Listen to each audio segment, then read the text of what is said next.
Péruse-le-Roc, l'antique Petrussia cherche ses origines dans l'époque néolithique, des fouilles elles attestent. Puis les Gallo-Romains y exploitèrent les mines de plomb argentifère et d'antimoine qui resteront prospères jusqu'au XVIe siècle.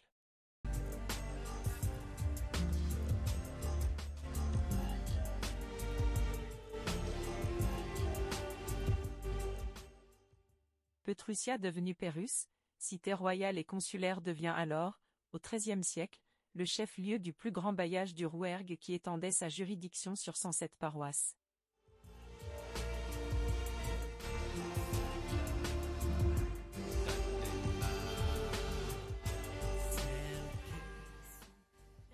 La guerre des 100 ans, les guerres de religion, et le démantèlement de ses murailles affaiblissent la cité qui perd son titre de chef-lieu en 1719.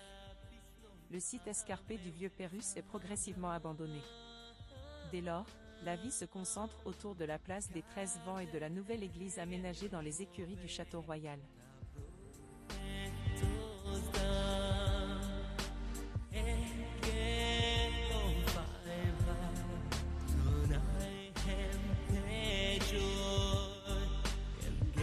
Le château est construit par Jean de Buisson, soldat et fils de marchand, entre 1540 et 1560, sur une ancienne forteresse, qu'il tenait de sa femme, et dont il reste 2 tours du XIIIe siècle.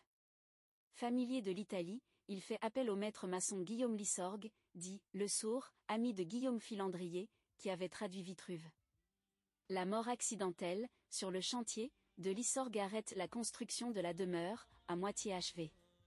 Sur le carré prévu initialement, seules 2 ailes ont été construites.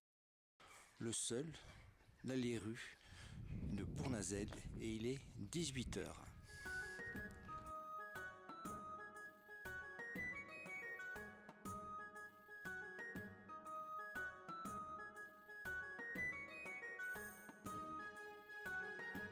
Conques, au cœur de la vallée du Lot, cette étape incontournable des chemins de Saint-Jacques-de-Compostelle recèle bien des trésors, autour des maisons à colombages, l'abbatiale Sainte-Foy des XIe et XIIe siècles, ses 250 chapiteaux, ses vitraux contemporains de pierre sous l'âge et son tympan aux 124 personnages sculptés dans la représentation du jugement dernier, mais aussi le trésor, celui de Sainte-Foy, reliquaire recouvert d'or et de pierres précieuses.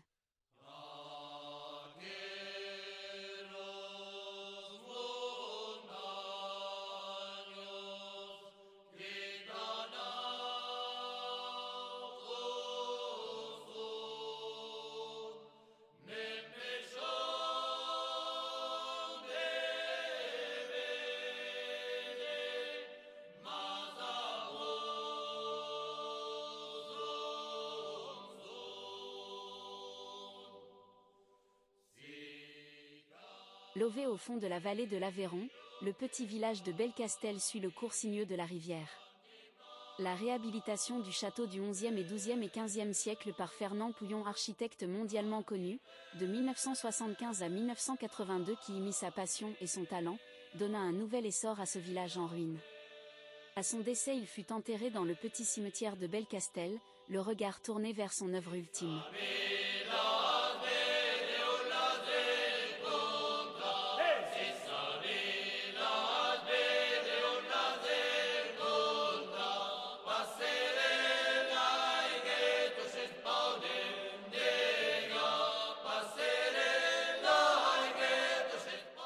Villefranche de Rouergue est une bastide médiévale construite en 1252 par Alphonse de Poitiers. Elle a été bâtie selon un plan régulier en forme de damier autour d'une place centrale, la place Notre-Dame. Perdez-vous dans ce labyrinthe de rues, toutes ont un élément d'histoire à vous raconter. Vous y dénicherez quelques pépites cachées dans la maison d'Ardenne et sa tour abritant un très bel escalier Renaissance. Paul Baudin, 20 septembre 1847, 16 février 1926, est un ingénieur français diplômé de Centrale. On lui doit la conception et la réalisation du viaduc du Vior en 1902.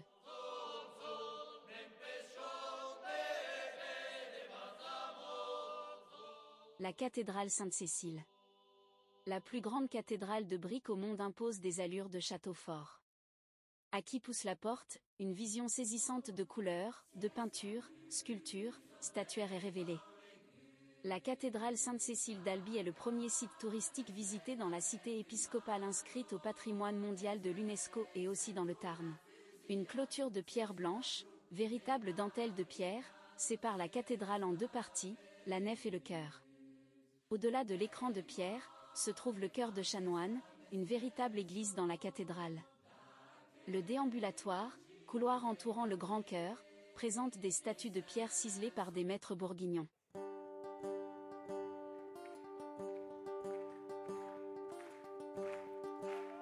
Patapim patapam, non sei d'uni sortito, non m'ha pas sbrighe spiatte, mi pergut su picche la hammi e la sete. Patapim patapam, non sei so chi m'arrivo, e c'è snato pietat che m'balou su cammin, che cammino tout dret. Le canyon de Bozoul est une extraordinaire curiosité géologique, aux dimensions impressionnantes, 400 mètres de diamètre, 100 mètres de profondeur. Ce site géologique unique, dit « Trou de Bozoul », est un cirque naturel, un canyon en forme de fer à cheval creusé dans les calcaires du Coscontal. Ce méandre encaissé est le fruit de l'action érosive des eaux et des étapes d'encaissement des cours d'eau. Tout modeste qu'il soit maintenant, c'est le Dourdou qui, durant des millénaires, a façonné cette étonnante curiosité naturelle.